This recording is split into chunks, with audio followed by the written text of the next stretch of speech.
मेरे आज के लेक्चर में मैं आपको ये बताने जा रहा हूँ कि अगर कोई भी मेटेरियल पार्टिकल जो मूव कर रहा है तो उसका डायनामिकल बिहेवियर बताने के लिए कोई न कोई आपको इक्वेशन लिखनी पड़ती है, इक्वेशन ऑफ मोशन। जैसे फॉर एग्जांपल आप न्यूटनियन मैकेनिक्स में या क्लासिकल मैकेनिक्स में आपने पढ़ा है कि यदि किसी भी मूविंग पार्टिकल का बिहेवियर समझाना, बिहेवियर से मेरा तात्पर्य है कि अगर वो मूव कर रहा है तो किसी भी टाइम पर उसकी वेलोसिटी क्या है, उसका मोमेंटम क्या है, उसके ऊपर कितना फोर्स लग रहा है, उसकी एनर्जी कितनी है, इन सब बातों को समझाने के लिए हमें fundamental equation of motion classical mechanics में F बराबर D P upon D T या F बराबर m इंटू ए का यूज करना पड़ता है। उस समीकरण की सहायता से हम पार्टिकल के बारे में सारी इंफॉर्मेशन दे सकते हैं, सारा व्यवहार समझा सकते हैं उसका।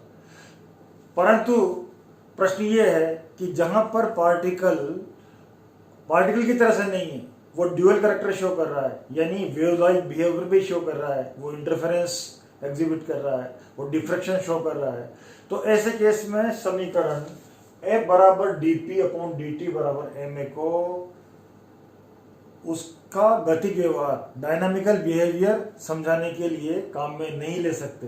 क्यों? क्योंकि ये जो समीकरण है, ये समीकरण किसी भी गतिशील कण या कण निकाय के निश्चित व्यवहार, डिटर्मिनिस्टिक बिहेवियर को समझाता है। यानी कहने का मतलब ये है कि अगर मुझे किसी भी टाइम t पर पार्टिकल की पोजीशन और वेलोसिटी पता है ठीक से, तो मैं उसके बारे में सारी कंप्लीट इंफॉर्मेशन, मीन्स सारे के सारे dynamical variables at the same instant of time मैं डिटरमाइन कर सकता हूं।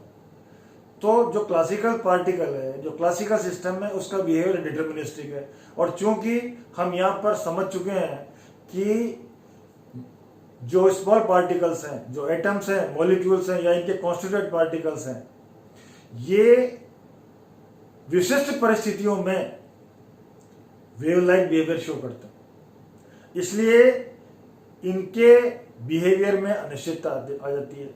जो हाइजेनबर्ग का अनिश्चितता का सिद्धांत है, जो यहाँ पर एक फंडामेंटल प्रिंसिपल रोल प्ले कर रहा है, वो क्या है कि हम कण की स्थिति और उसके संवेग को एक साथ पूर्ण निश्चितता के साथ डिटरमाइन नहीं कर सकते।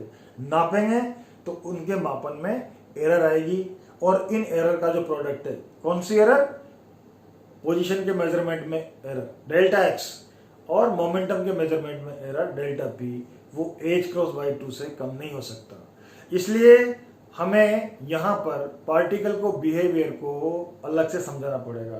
क्योंकि पार्टिकल तरंग की तरह से व्यवहार करता है, इसलिए हम ये कह सकते हैं कि यहाँ पर एक मैथमेटिकल फंक्शन अपन लें जिसको कि अपन वेव फंक्शन कहें, तरंग फलन कहें, उसके द्वारा हम कण की गतिक व्यवहार को समझाएंगे। तो ये जो तरंग फलन है, ये मैं यहाँ पर शाई से लिखता हूं, शाई से व्यक्त करता हूं। शाई इज इक्वल टू शाई आर टी त्रिविमीय गति के लिए, और अगर मान लीजिए एक विमीय गति है तो शाई बराबर हो जाएगा शाई एक्स टी। एक्स टी क्यों है? क्योंकि समय के साथ साथ पार्टिकल आपका स्पेस में मूव कर रहा है, तो उसका स्पेस कोऑर्डिनेट चेंज हो रहा है टाइम के साथ। ये डिपेंडेंस है शाई की एक्स और टी के ऊपर। तो अब हम यहां पर ये देखेंगे कि पार्टिकल के बिहेवियर को, जो कि वेव की तरह से बिहेवियर कर रहा है, क्या उसके लिए हम वेव इक्वेशन लिख सकते हैं? तो श्रोडिंगर ने अपने सिद्धांत में बताया कि जो साधारण वेव इक्वेशन है, साधारण तरंग समीकरण, जिसमें हम फंक्शन का time derivative, double time derivative, और स्पेस का डबल टाइम डेरिवेटिव, इन दोनों के रिलेशन के द्वारा एक तरंग समीकरण को लिख सकते हैं। जो जैसे del square psi upon del t square is equal to gamma del square psi upon del x square. यहाँ पर gamma is equal to v square classical wave equation में, जहां पर वी क्या है? तरंग वेग है। तो क्या हम इस क्लासिकल वेव इक्वेशन के द्वारा कण के गतिक व्यवहार को समझा सकते हैं?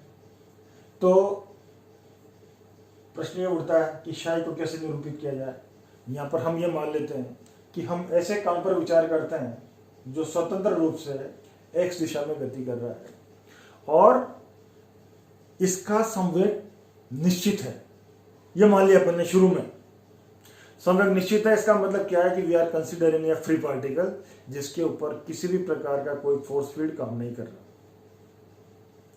तो ऐसे पार्टिकल के लिए जिसका संवेग निश्चित है तो उसके संवेग में निश्चितता 0, तो ऐसे कण को हम समतल तरंग फलन के द्वारा निरूपित कर सकते हैं।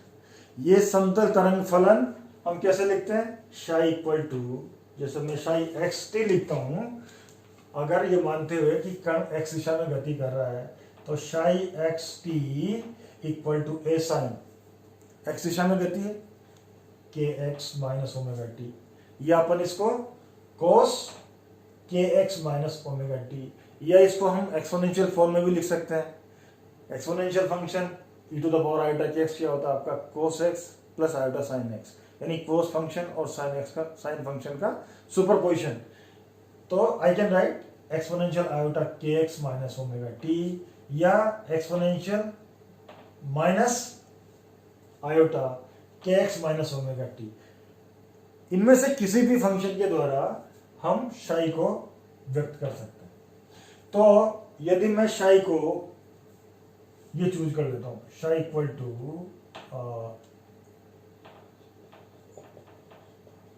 ये ले लिया, ठीक है, कोई फर्क नहीं पड़ता उससे। आप यहां प्लस ले लो माइनस ले लो,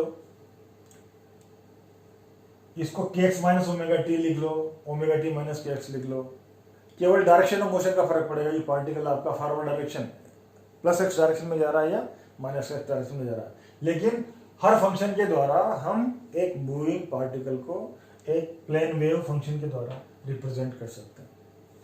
तो यहां पर मैं ये मान लेता हूं कि समीकरण del square x upon del t square equal to gamma del square psi upon del x square, क्या मैं इस इक्वेशन के द्वारा पार्टिकल के बिहेवियर को समझा सकता हूं? पार्टिकल के बिहेवियर को समझाने के लिए कुछ बातें हमें ध्यान में रखनी होंगी। वो बातें ध्यान में रखने के लिए क्या है कि पहली बात तो ये है कि हम जो समीकरण है उस समीकरण को कैसे लेंगे, एक लीनियर डिफरेंशियल इक्वेशन लेंगे। लीनियर इक्वेशन के रूप में लेने से क्या फायदा है कि इससे प्राप्त सॉल्यूशंस को हम सुपरपोज कर सकते हैं, और सुपरपोजिशन बहुत आवश्यक है। क्यों आवश्यक है? क्योंकि हमें पार्टिकल्स के द्वारा उत्पन्न विवर्तन, व्यतिकरण और अन्य प्रभावों को समझाना है जो तरंग स्वरूप को बताते हैं। इस कारण से इक्वेशन कैसी होनी चाहिए, लीनियर होनी चाहिए। तो हमारी ये इक्वेशन लीनियर इक्वेशन है, इसमें कोई दो राय नहीं है। लीनियर इक्वेशन आप समझते हैं जहां पर कोई भी इक्वेशन किसी वेरिएबल की फॉर्म में या उसकी डेरिवेटिव की फॉर्म में हम लिख सकते हैं और उसमें एक के अलावा कोई पावर नहीं होनी चाहिए। यानी अगर मैं यहाँ पर स्क्वायर लगा दूं या क्यूब लगा दूं या कोई भी पावर लगा देता हूं, हाफ लगा दूं, 1/3 लगा दूं, तो ये नॉन लीनियर इक्वेशन होगी। नॉन लीनियर इक्वेशन हमें यहाँ पर नहीं चाहिए, क्योंकि नॉन लीनियर इक्वेशंस के सॉल्यूशंस को सुपरपोज नहीं करा सकते आप, उससे सुपरपोजिशन पॉसिबल नहीं है। तो इक्वेशन आपको लीनियर लेना है, तो ये लीनियर इक्वेशन है। ओके, नाउ दूसरा रिक्वायरमेंट ये है, चूंकि पार्टिकल का बिहेवियर अनसर्टेन है तो उसके डायनामिकल वेरिएबल को हम परफेक्ट एक्यूरेसी के साथ डिटरमाइन नहीं कर सकते। तो हमें ऐसी इक्वेशन चाहिए जिसमें कि सीधे सीधे कण की गति से संबंधित चर राशियां, डायनामिकल वेरिएबल्स अपीयर नहीं हो, उसमें नहीं है समीकरण में सीधे सीधे। तो ऐसी समीकरण हमें काम में लेनी होगी। तो क्या ये इन रिक्वायरमेंट्स को पूरी करने वाली समीकरण है? इसको यदि हम चेक करें तो मुझे क्या करना होगा, इस शाई की सहायता से डेल स्क्वायर शाई और डेल स्क्वायर शाई इस पार्ट का और इस पार्ट का मान निकालने पर और गामा की वैल्यू कैलकुलेट करें तो गामा क्या है आपका, इन दोनों का रेशियो है, del square psi upon del t square divided by del square psi और del x square is equal to gamma. इस गामा का मान यदि हम एवेल्यूट करें, ये वेव फंक्शन है आपका, तो यहां से मैंने del square psi upon del t square निकाला, तो इससे मेरे पास आ गया ओमेगा स्क्वायर, इससे आ गया मेरे पास के स्क्वायर। तो del square psi upon del t square is equal to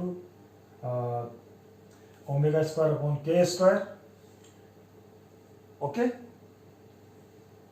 this is यहां पर अगर मैं 4 पाई स्क्वायर से ऊपर मल्टीप्लाई करूं, 4 पाई स्क्वायर से नीचे मल्टीप्लाई करूं, तो ये क्या हो जाएगा मेरे पास, सॉरी एच क्रॉस स्क्वायर से यहां मल्टीप्लाई करूं और एच क्रॉस स्क्वायर से यहां मल्टीप्लाई करूं, तो H cross square omega square, h cross omega is energy of the particle, तो E square upon p square, okay. And if I write it further, e square is equal to p square upon 2m relation काम मिले हैं, तो e square upon p square will give me p square upon 4m square। तो यदि मैं इस relation को देखूं जहां पर गामा आ रहा है आपके, तो इसमें एवेल्यूएट करने पर जो सबसे ऑब्जेक्शनल बात है, जो अपन ने एजम्पशन माना है कि सीधे सीधे डायनामिकल वेरिएबल समीकरण में अपेयर नहीं होना चाहिए। यदि मैं गामा का मान रख दूं यहाँ पर समीकरण में, तो क्या जाएगा, कण का संवेग आ जाएगा, मोमेंटम आ जाएगा, जो कि कण का डायनामिकल वेरिएबल है। इसलिए ये समीकरण एक्सेप्टेबल नहीं हो सकती। Del square psi upon del t square is equal to gamma del square psi upon del x square can not be an acceptable equation because it gives inclusion of momentum in the equation। Dynamical variable नहीं चाहिए हमें, इसलिए इस समीकरण को काम में नहीं ले सकते। तो हम क्या करें, हम ऐसा करते हैं, दूसरी इक्वेशन से ट्राई करते हैं। ये दूसरी इक्वेशन मैंने यहां ले ली, ये इक्वेशन 1 लिया था और इसको मैंने इक्वेशन 2 ले लिया। इस इक्वेशन से मैं ट्राई करता हूं, तो मुझे क्या करना है, गामा की वैल्यू क्या हो जाएगी इसके अनुसार, दिस अपॉन दिस, ये आ गया आपका gamma is equal to delta psi upon delta t divided by del square psi upon del x square. यदि मैं delta psi upon delta t और del square psi upon del x square इसको evaluate करके और पता करूं, find out करूं, तो गामा की वैल्यू जाएगी, देखो आप, gamma equal to i omega upon के स्क्वायर। थोड़ा इसको प्रोसीड करते चले अपन आगे, तो omega is equal to E upon H cross और k square is equal to P square upon H cross square. तो इससे मेरे पास आ गया gamma equal to i E h cross upon p square and E is equal to P square upon 2m for a free particle. तो ये मैं relation यहां पर काम में लूं, ई बराबर पी स्क्वायर अपॉन 2m, तो मेरे पास गामा की वैल्यू आ गई, यहां पर रख दो मैं पी स्क्वायर अपॉन 2m, तो ये जाएगी P square upon E will be 1 upon 2m। तो इससे मेरे पास आ जाएगा gamma equal to iota H cross upon 2m। अब देखिए, बहुत ध्यान से देखिए कि गामा यहां पर किसके बराबर है, iota H cross upon 2m। m क्या है, mass of the particle which is the fundamental constant, and H cross is reduced Planck constant which is h upon 2 pi. It is again fundamental constant.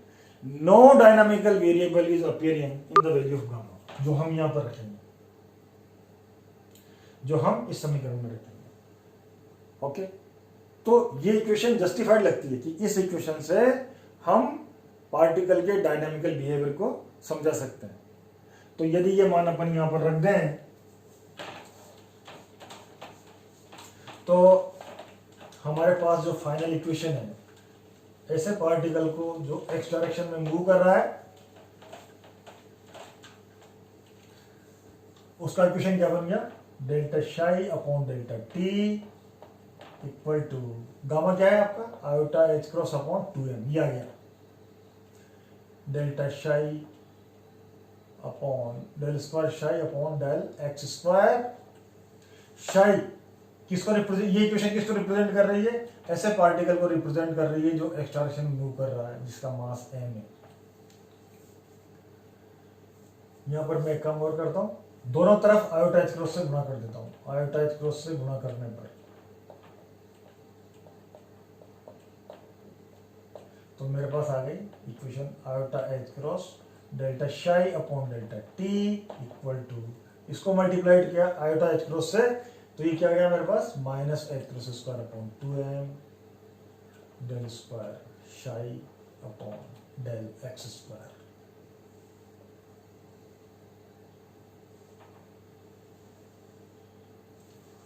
ये equation किस particle के behaviour को describe करती है? जिसका momentum well defined है, जिसके ऊपर किसी प्रकार का कोई फोर्स काम नहीं कर रहा, उसको बिहेवियर को दर्शाती है। यहाँ पर जो फंक्शन शाई है, यहाँ पर मैं इसकी डिपेंडेंस किस किस के ऊपर है? पोजीशन और टाइम के ऊपर। क्यों? क्योंकि जब पार्टिकल आपका स्पेस में मूव कर रहा है तो विद टाइम इसकी पोजीशन बदल रही है। ओके, तो यहाँ पर ये जो शाई है, जिसको हम वेव फंक्शन कह रहे हैं, इसके द्वारा पार्टिकल का बिहेवियर निर्धारित होगा। यदि ये तो वन डायमेंशनल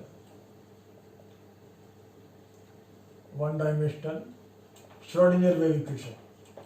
अगर मोशन आपका 3 डायमेंशन में है, मोशन 3 डायमेंशन में,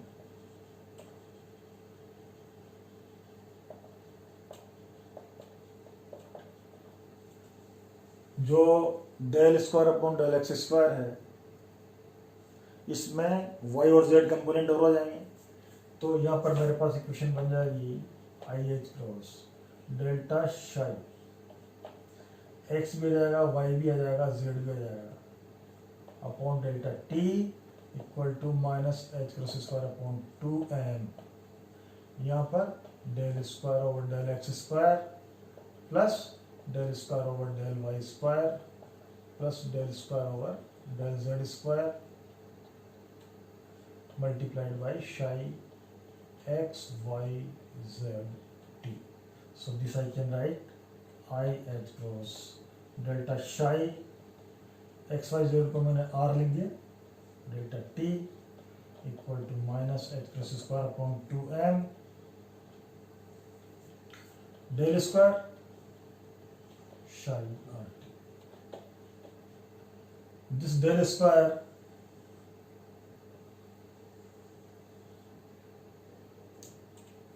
डेल स्क्वायर क्या है? Del square is equal to del square over del x square plus del square over del Y square plus del square over del Z square.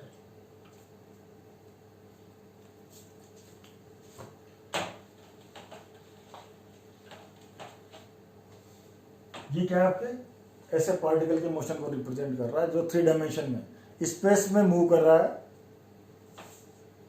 और जिसके ऊपर किसी प्रकार का कोई फोर्स फील्ड नहीं है। S W Schrodinger wave equation in 3 dimension.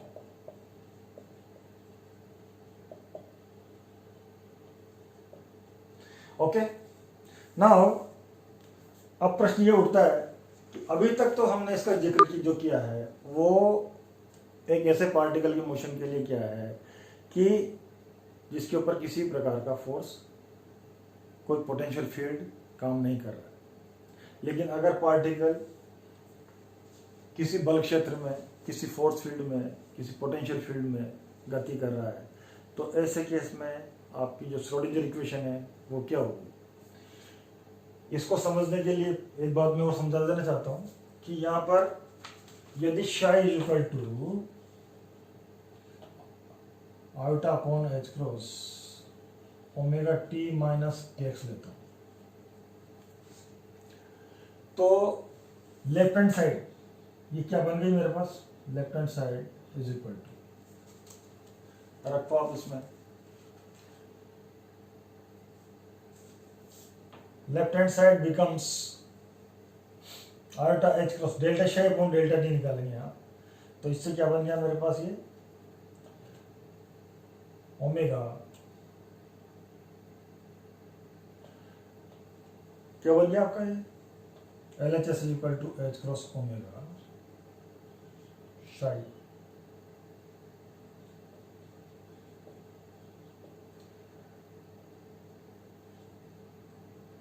X t. Okay, what is h cross omega? This is energy E psi x t. And right hand side, यहां पर देखिए राइट हैंड साइड क्या बन गया आपका? Minus H cross square upon 2m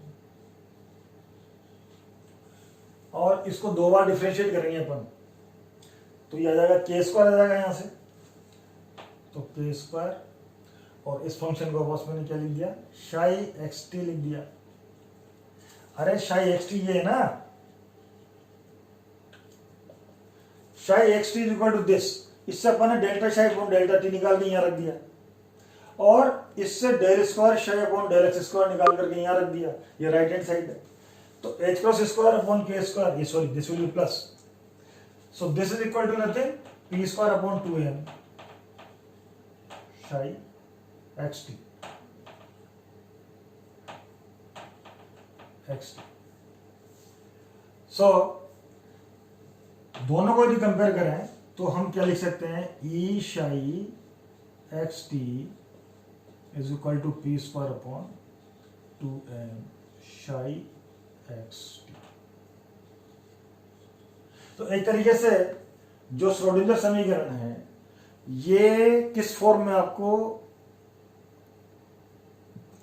relation प्राप्त हो रहा है, यहां पर energy is coming into the picture and momentum coming into the picture. Okay, तो जब भी आप किसी भी पार्टिकल का बिहेवियर समझाएंगे तो हमें जो वेव फंक्शन यहां पर लिखने होंगे वो क्या होंगे, या तो एनर्जी वेव फंक्शन होंगे या मोमेंटम वेव फंक्शन होंगे। ओके, यहां पर क्लासिकल पार्टिकल की तरह से जो दूसरे डायनामिकल वेरिएबल हैं जैसे वेलोसिटी है या एक्सेलरेशन है या और दूसरे वेरिएबल्स, वो यहां पर इक्वेशन में अपीयर नहीं होते। जो वेरिएबल आते हैं यहां पर, जिन वेरिएबल्स की टर्म्स से अपन पार्टिकल को डिस्क्राइब करेंगे उसमें क्या होगा, हम बात करेंगे कि जो मूविंग पार्टिकल है उसका एनर्जी क्या है। अगर सपोज वो बाउंड स्टेट में है तो उसकी क्या क्या पॉसिबल एनर्जी स्टेट्स है, हम इस तरह से पार्टिकल को डिस्क्राइब करेंगे। ओके, हम यहां पर पार्टिकल के एक्सेलरेशन या पार्टिकल के जो है ना दूसरे वेरिएबल्स, उसको जो अपन यहां पर यूज नहीं करते, केवल मोमेंटम और एनर्जी, हम ये कह सकते हैं कि these are the microscopic variables here. जो माइक्रोस्कोपिक ऑब्जेक्ट्स हैं उनके बिहेवियर को हम एनर्जी या मोमेंटम इनके पदों में डिफाइन करेंगे और दूसरे वेरिएबल्स काम में नहीं लेंगे। ओके, अब मैं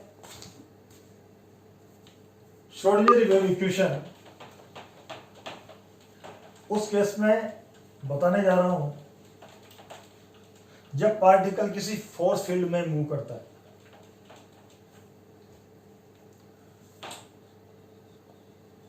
motion of particle in force field.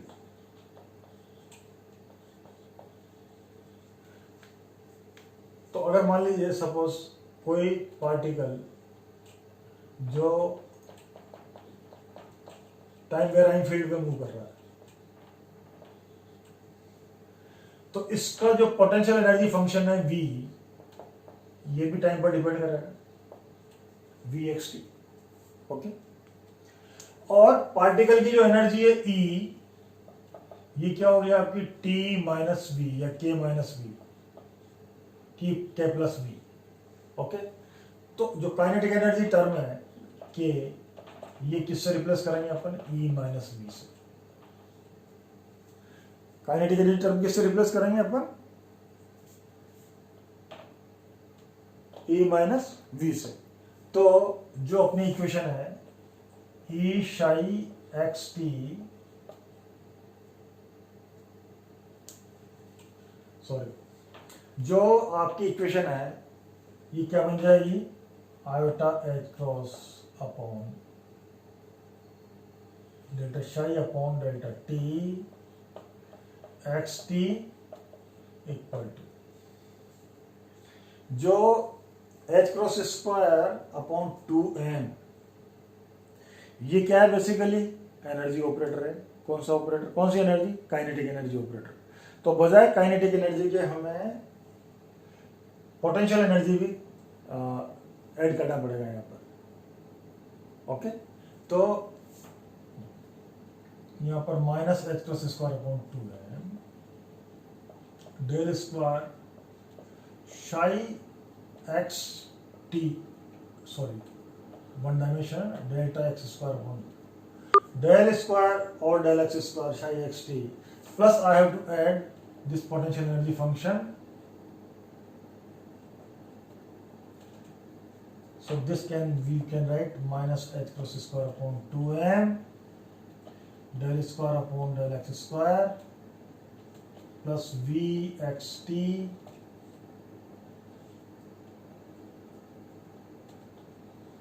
and psi xt. This is Schrodinger equation when particle is moving in time varying force field. ये जो इक्वेशन है हमने डिराइव की है, यदि इसको हम 3 डायमेंशन में लिखें तो ये इक्वेशन क्या बन जाएगी आपकी, psi xt will be replaced by psi rt, del square will be replaced by Laplacian operator. तो in 3 dimension जो श्रोडिंगर वेव इक्वेशन है SWE, Schrodinger wave equation iota H cross delta psi RT upon delta T equal to minus H cross square upon 2m del square psi RT plus VRT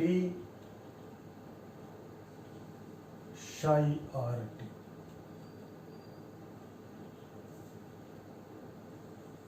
This is the most generalized case. ये Schrodinger equation, इसको यदि आप ध्यान से देखें तो इसमें time appear हो रहा है, इसलिए इसको जो हमने इक्वेशन डिराइव की पहले नंबर पे del square iota H cross delta psi upon delta t equal to minus H cross square upon 2m del minus H cross square upon 2m del square psi xt upon del t del x square, या आपने potential field को include कर लिया ये सब क्या है, Schrödinger's time dependent equation.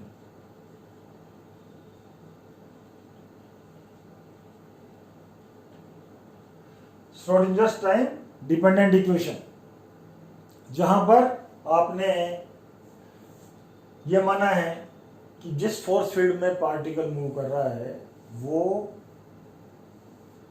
Time पर डिपेंड कर रहा है. पहले केस में जहां पर पार्टिकल फ्री पार्टिकल है तो वहां पर कोई फोर्स फील्ड नहीं है, लेकिन वहां पर हम ये मान रहे हैं कि आपका जो वेव फंक्शन है ये टाइम के साथ चेंज हो रहा है, टाइम के साथ इवोल्व हो रहा है, बदल रहा है, क्योंकि जैसे जैसे पार्टिकल प्रोसीड कर रहा है वैसे वैसे उसकी स्टेट चेंज हो रही है. तो particle is the state of the time is evolving with time continuously. तो इसलिए यहाँ पर टाइम का इंक्लूजन है. हम आगे देखेंगे कि यदि ये psi xt है तो ये psi xt हम फंक्शनल फॉर्म में किस प्रकार से रिप्रेजेंट करेंगे, ये हम आगे के लेक्चर्स में मैं आपको बताऊंगा. तो ये श्रोडिंगर का टाइम डिपेंडेंट इक्वेशन है. इसमें जो psi है, यहां पर जो psi राशि है, इस psi राशि के द्वारा ही कण का गति व्यवहार हम समझा पाएंगे. कोई सीधे सीधे यहां पर हमारे पास कोई डायनामिकल क्वांटिटी नहीं है, डायनामिकल वेरिएबल आपके पास सीधे सीधे कोई वेलोसिटी टर्म नहीं आ रही है, कोई मोमेंटम टर्म नहीं आ रही है. जो भी है आपके पास ये डिफरेंशियल इक्वेशन, इसको यदि आप तो ये आपके डिफरेंशियल ऑपरेटर्स आ रहे हैं, आयोटा एच क्रॉस डेल्टा और delta T. Iota H cross delta और delta T is operated on psi RT. psi RT is the wave function representing motion of the particle. तो ये आपका डिफरेंशियल ऑपरेटर है.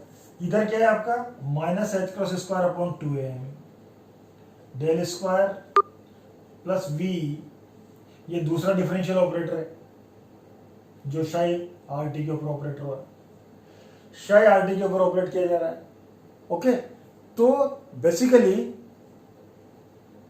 आप जो स्टेट फंक्शन है, जो आपका वेव फंक्शन है, जो कण की अवस्था को निरूपित करता है, उसके ऊपर इन ऑपरेटर्स को ऑपरेट करते हैं, जिससे आपके पास कोई रिजल्ट ऑफ मेजरमेंट आएगा और उससे ही हम मूविंग पार्टिकल को या मूविंग डायनामिकल सिस्टम की मैकेनिक्स को समझ पाएंगे। इससे आगे जो नेक्स्ट लेक्चर है, इसमें मैं आपको बताऊंगा कि ये तो श्रोडिंगर टाइम डिपेंडेंट इक्वेशन है। यदि आपका motion time independent force field, ऐसा फोर्स फील्ड जो टाइम के साथ कांस्टेंट रहता है, तो ऐसे पार्टिकल के लिए श्रोडिंगर इक्वेशन किस प्रकार से लिखी जाएगी नेक्स्ट लेक्चर में।